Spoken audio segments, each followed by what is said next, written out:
Olá, tudo bem? Meu nome é Daniel Rogan e este é mais um vídeo da série de vídeo onde nós vamos falar sobre o GitLab desde a sua CI até a sua CD, onde a gente já falou na aula passada sobre a introdução, como você construir sua primeira pipeline, e no vídeo de hoje nós vamos mostrar como você pode deixar sua pipeline mais inteligente, seja com variáveis ou inputs e até mesmo com rules. Gostou dessa ideia? Depois a vinheta.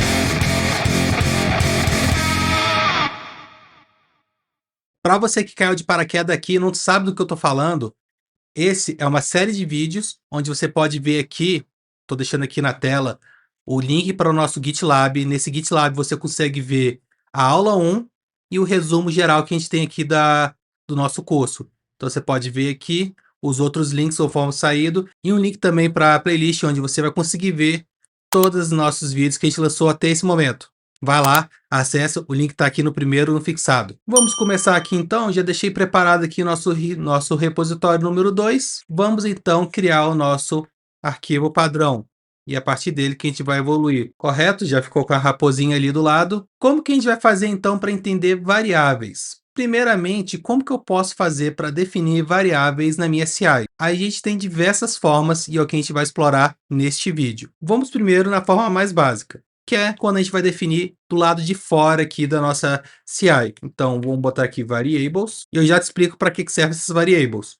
Vamos botar aqui nome, e eu vou colocar o meu nome, correto? Agora eu vou definir um job, vou chamar ele de apresenta nome, bem simples, e ele vai botar aqui o nome da pessoa. Com base nisso, a gente já vai começar a entender os tipos de variáveis que a gente pode fazer e os seus determinados escopos. Da mesma forma que eu vou apresentar o nome, eu vou apresentar aqui outro nome. Deixa eu botar aqui A. Perceba que para o apresenta outro nome, eu vou querer um pouquinho diferente. Eu vou até copiar esse script aqui, que essa parte eu vou aproveitar. Vamos já começar a olhar algumas coisas aqui. Em vez de nome, seu nome que eu estou colocando ali, eu vou colocar que ele tem uma variável. Então, variables também, de nome, eu vou colocar de coding loop. Correto. Vamos comitar e vamos fazer aqui algumas inferências sobre isso. Ele deu um erro aqui, deixa eu ver, de level 10. Quer dizer que aqui o meu script está errado. Deixa eu ver se ele não está indentado. Vamos usar a ferramenta de lint para isso, que a gente consegue testar o que está acontecendo. Vamos testar. Apresenta nome, tem que ser uma string ou um array de strings e deve ter até 10 níveis de profundidade. Quando ele está dizendo isso, na verdade ele está dizendo que aqui o meu script está mal indentado. E a indentação é extremamente importante para arquivos YAML. Ah, achei. É a aspas que está diferente. Ele estava com aspas simples. Vamos verificar se é isso. Meu nome é... Vou até já digitar aqui. Nome. E aqui é a mesma coisa. Deixa eu colar aqui. Realmente foi alguma coisa decorrente do meu teclado. Certo? Vamos colar aqui. O arquivo já salvou. Aqui a gente já vai perceber duas coisas na nossa CI. Vamos apresentar ela. A primeira coisa que você deve ter percebido é que eu não coloquei nenhuma imagem padrão para ela utilizar. E mesmo assim ele está utilizando o Docker Machine e ele está rodando isso aqui, o Ruby 3.1. Quando você estiver vendo a parte de runners, você vai ver que tem como a gente definir para a imagem padrão, na ausência de imagem, ele utilizar determinada imagem. Para o GitLab, como a stack deles principais são Ruby, então eles colocaram, para a gente não vai influenciar, mas fica a dica que você não precisa obrigatoriamente passar uma imagem caso você não tenha uma necessidade bem específica. Aqui eu já expliquei, né? Vamos ver aqui a nossa parte aqui. Então, quando eu defino uma variável no escopo global da minha CI, ou seja, eu estou definindo ela aqui no escopo global, ela é válida para esse job também. Se eu sobrescrevo esse variável com o mesmo nome com outro valor, o que vai valer, na verdade, é o que está dentro do job. Então aqui meu nome é code loop. E essas não são as únicas formas que a gente pode sobrescrever variáveis. A gente também pode sobrescrever uma variável definindo ela a nível de grupo ou definindo ela a nível de projeto ou ainda em tempo de execução. Vamos ver então esses três níveis que a gente pode definir nossa variável. Vamos começar com a variável sendo definida a nível de grupo ou a nível de projeto, é basicamente a mesma coisa. O que vai sobrescrever vai ser sempre o mais próximo possível do job. Então, projeto sobrescreve grupo, a variável que está no job sobrescreve a que está em cima do global, e a gente vai ver outros exemplos disso também. Então, vamos colocar aqui uma variável. Quando você vê variável dessa forma, você consegue ver que você pode tipar. Aqui a gente não vai entrar muito a fundo sobre o tipo arquivo, mas você poderia utilizar para certificado e afins. Vamos ficar somente no tipo variável. A parte de environment a gente não vai ver agora, a gente vai ver quando a gente estiver mais falando sobre ambientes. Então você poderia definir uma variável para o tipo do ambiente A e o valor ser diferente para o ambiente B e vice-versa. Vamos ver aqui principalmente a visibilidade. Nós temos 3 níveis de visibilidades, que é aquela visível, ou seja, aquela que vai ser apresentada a nível de log. Se eu colocar aqui, boto um eco, ele vai mostrar. Mascarada, ele chega a mostrar o valor, mas ele vai mostrar o valor masked. Ele vai falar que aquele valor não pode ser exibido. A nível de CI, eu consigo ver esse valor. Vamos fazer um teste aqui, para vocês verem se você entendeu. Então, eu vou ter aqui o tipo nome, e eu vou colocar que o tipo é Danilo. Se eu simplesmente fizer isso, deixa eu ver o que ele está falando. Ah, sim. Variáveis mascaradas, elas não podem ser porque ela não pode ter espaço. Para variáveis mascaradas é mais utilizado para senha. Vamos colocar aqui então Danilo Dorgan de exemplo. Ela vai aparecer a nível lá fora como mascarado. Eu vou te dar um exemplo. E aqui dentro eu consigo revelar ela. Então ela não é um segredo para quem tem permissões de maintainer ou superior. A nível de pipeline, ela é invisível. Vou alterar o nome dela aqui para ficar mais fácil. A gente vê isso lá na frente, então vou chamar ela de senha, ok? Vou deixar isso aqui mais para frente. Se eu for definir uma variável do tipo máscara e hide, então vou botar aqui que ela é a senha 2 e eu vou botar o mesmo valor aqui. Perceba que essa variável ela não vai aparecer nem para mim, nem na CI. Vamos deixar esse exemplo já pré-preparado ali para a gente ver isso em ação. E qual outro tipo de variável que a gente pode fazer? Além da visibilidade, você pode flaguear ela como protect variable e como uma referência de variável. Como assim? Quando a gente está falando que é uma variável protegida, quer dizer que ela só vai rodar em branches e tags protegidas. Ou seja, eu preciso vir no meu projeto e na parte de repositórios eu consigo indicar, eu consigo proteger determinadas branches. Então, a minha branch main ela é protegida. Se eu falo que aquela variável nome ela só vai rodar em branches protegidas, se eu tentar rodar em outra branch, a branch batata aqui, ela simplesmente não vai ter o seu valor revelado. Ela nem vai ser, ela nem vai. Seria como se ela nem existisse. E variáveis do tipo referência, vamos fazer aqui que eu tenho aqui da seguinte forma. Eu tenho nome. Outro nome, qual vai ser a variável que ela vai pegar? Ela não é protegida, ela é visível e ela vai pegar da variável nome. Então vamos fazer o teste ali, para você ver que ela vai pegar simplesmente o valor que está definido na variável nome. Como eu não defini, não pegaria, mas eu vou definir ela aqui agora mesmo, que vai ser a nossa variável do tipo real mesmo, nome. E essa aqui eu vou chamar em loop, fazer a mescla dos nomes que a gente já utilizou. Se eu venho aqui agora, que eu já defini as minhas variáveis e eu já falei que ela não sobrescreve, então ela não vai sobrescrever as variáveis que eu coloquei. Ou será que elas vão sobrescrever? Vamos ver. Perceba que em apresenta nome ficou o valor Danilo em loop, que é onde eu não sobrescrevi nenhuma, só simplesmente peguei o valor e passei aqui. E ele pegou o valor que eu coloquei no grupo, correto? Já no outro nome, ele ficou da mesma forma. Por que isso aconteceu? Porque esses valores default, quando eu coloco aqui nesse caso, ou aqui nesse caso, eles são sobrescritos sempre pela definição da variável, seja ela grupo, projeto ou ainda em runtime. Aqui é simplesmente o valor inicial, que pode ser sempre ser sobrescrito por uma desses níveis que eu completei para você. Então, se agora que eu defini uma delas, vamos colocar nessa aqui só para vocês verem, e outro nome é uma variável que ela recebe o valor de nome. Então, vamos botar aqui, testando outro nome. E vamos esperar a CI rodar. Danilo em loop. Porque quando eu olho aqui a nível de grupo, eu disse explicitamente que o valor da variável outro nome, ela tem a referência, então ela já vai chegar tratado como valor de nome. Então é como faço para referenciar outras variáveis. E se eu sobrescrever esse nome, seja no projeto ou seja no runtime, que eu não defini aqui ainda, mas posso mostrar, ela vai acabar sobrescrevendo o valor que está no meu arquivo de CI. Vamos ver essa última definição aqui. Vamos colocar que nome recebe bacana e que outro nome que está definido lá em cima como uma variável, ela vai receber legal. Então vamos executar e vamos esperar o que acontece com isso. A gente está sobrescrevendo o nosso pai, que é o nosso grupo, tá sobrescrevendo a nível de pipeline, ou seja, o mais próximo possível que eu vou fazer, que eu consigo fazer uma sobrescrita. E vamos ver aqui os nossos valores que vai apresentar. O que a gente estava esperando aconteceu. Sobrescreveu nome por bacana, e outro nome que inicialmente estava recebendo o valor de nome, na minha sobrescrita eu fiz ele receber uma string. Então ele recebeu legal. Aqui no outro job, a mesma expectativa. Se eu falo para você, roda essa pipeline, você vai ficar confuso se você não ler todo o código e entender para que servem essas variáveis.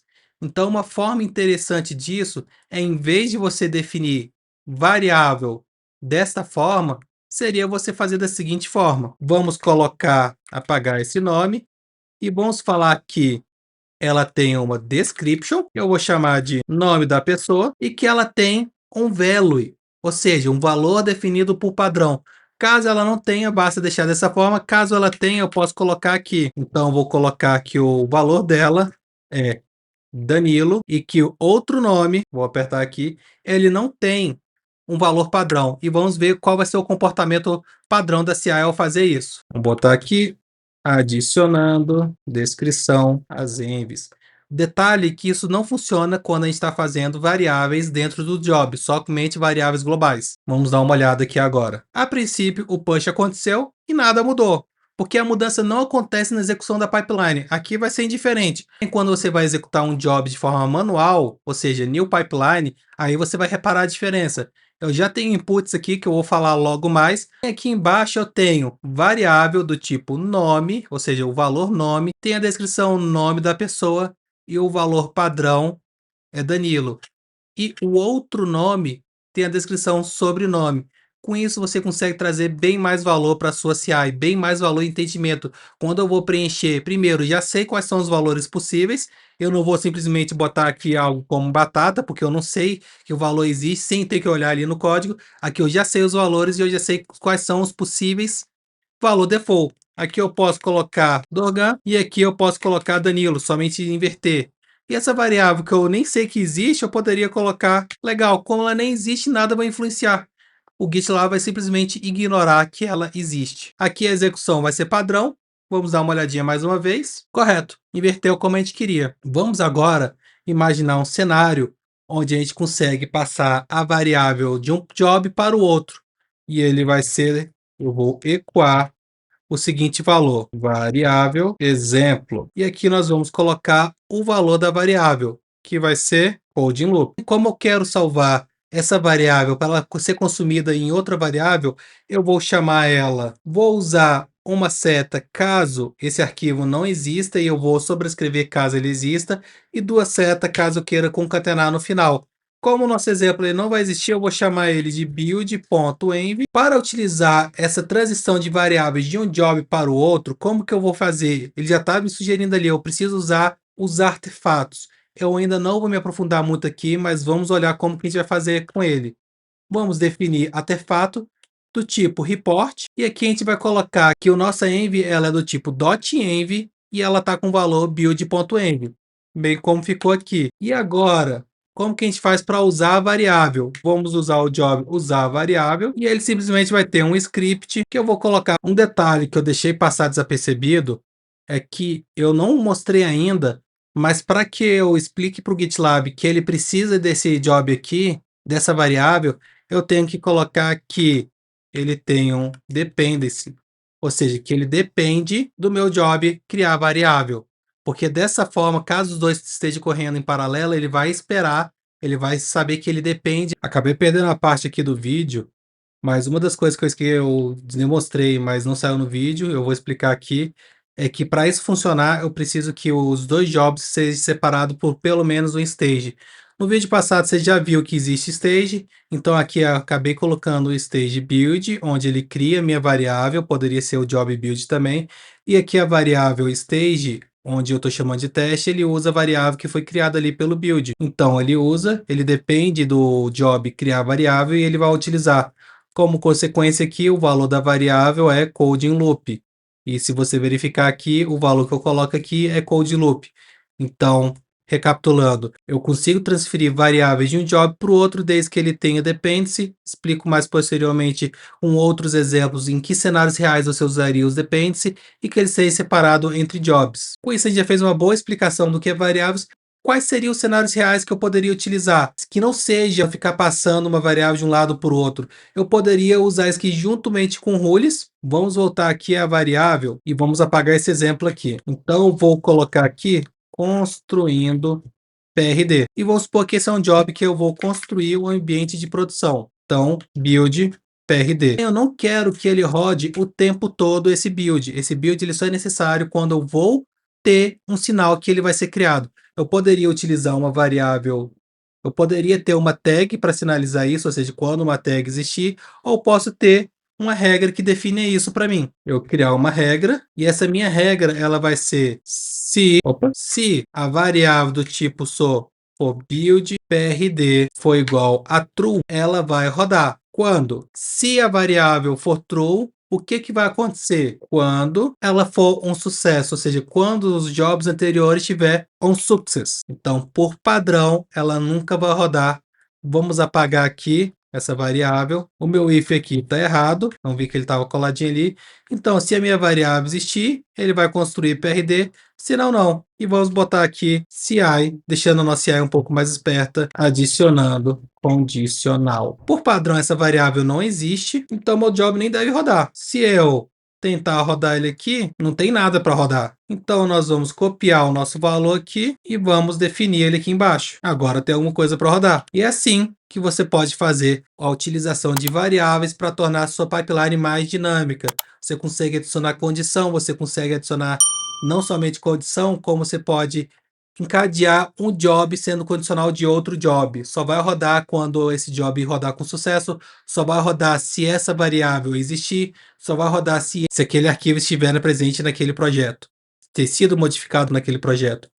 Aqui a gente tem o nosso exemplo com sucesso. Vamos deixar aqui a parte. E só para a gente não esquecer, que eu quase deixei passar ali, vamos tirar essas regras e vamos pegar aqui as nossas variáveis, só para você ver como ela fica mascarada. Eu vou colocar aqui, vou copiar essa daqui, envs mascaradas. E vamos ver o comportamento delas. E como eu tinha comentado, quando o valor é mascarado ou como que ele é oculto, ele aparece na CI para mim como mascarado nas duas situações. A principal diferença é que uma variável do tipo hide, eu não consigo verificar ela de jeito nenhum. E muito menos, eu não consigo nem atualizar o valor dela. Caso eu queira atualizar o valor dela, eu teria que deletar e criar outra do tipo hide mascarado de novo.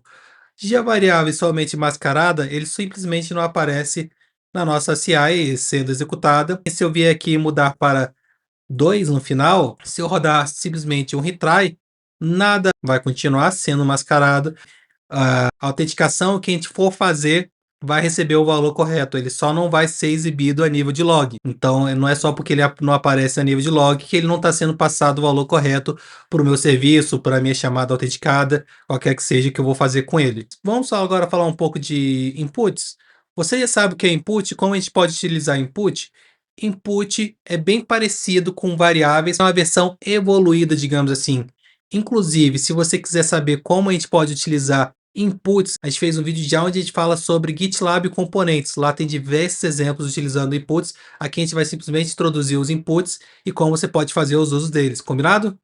Como que a gente define um input e qual é a diferença dele de uma variável? A principal diferença é que você consegue validar bem melhor por ser uma evolução de variável, então eu consigo definir quando é uma variável do tipo booleano, quando é numérico, eu consigo fazer validações se o tipo passado é o tipo esperado. Vamos demonstrar aqui na prática. Que nem eu estava falando, então, nome, ele é do tipo type booleano e o valor padrão dele é false. Caso eu coloque o valor default, eu estou indicando para o GitLab que esse valor é opcional.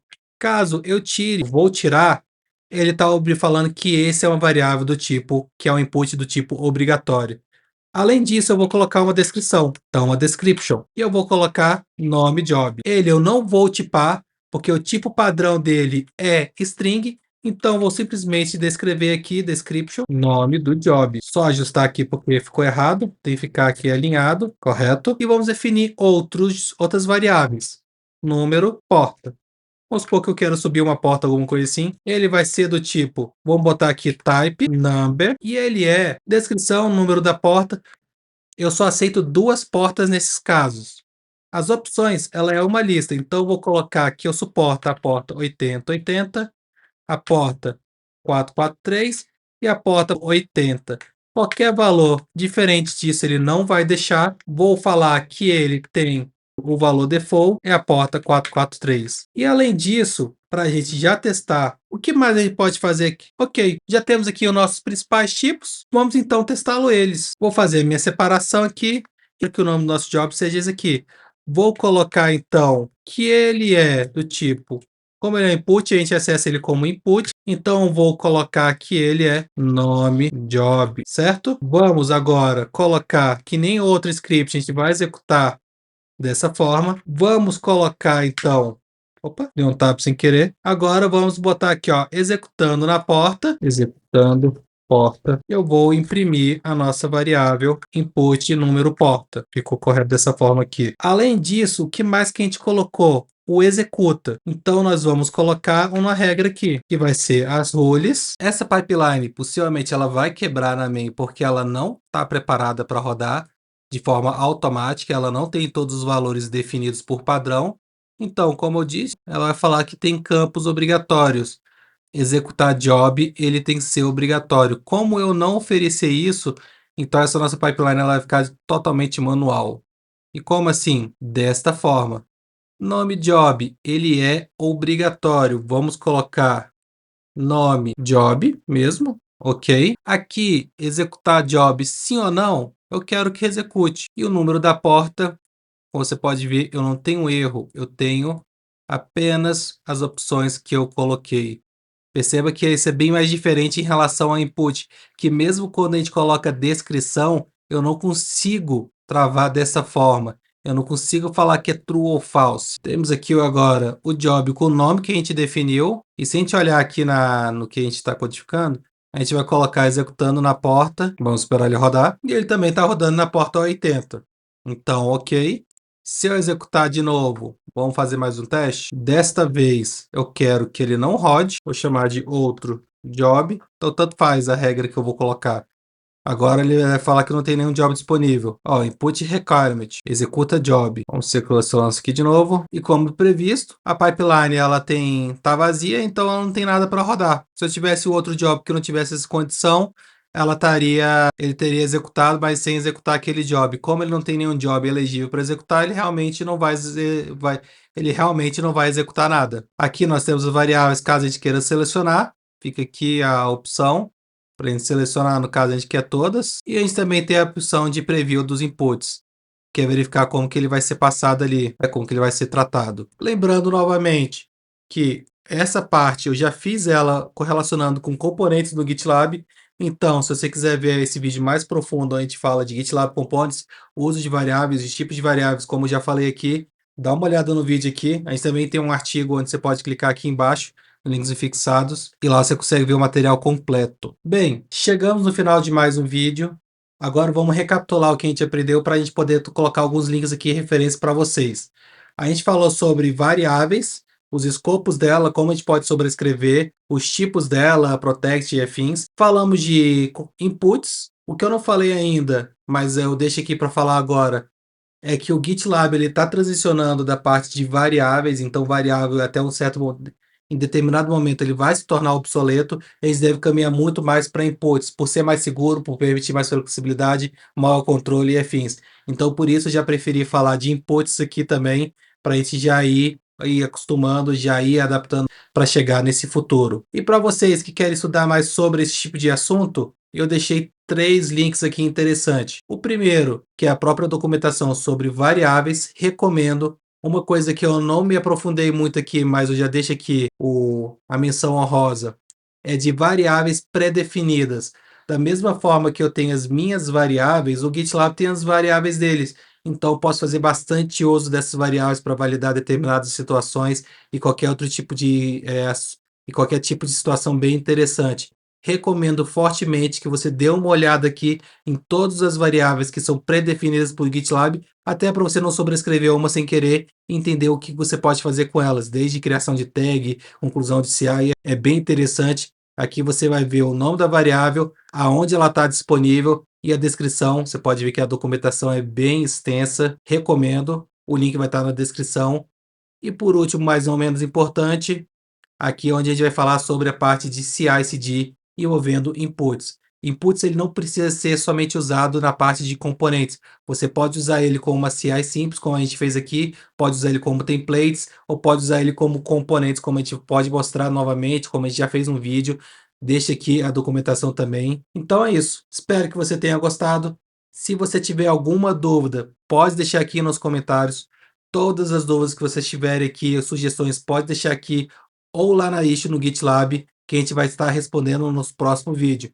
Então esse é aquele momento que se você gostou desse conteúdo, deixa aquele like. Se você ainda não é inscrito no nosso canal, se inscreve aqui agora, ativa o sininho para receber mais vídeos como esse e nos vemos na próxima.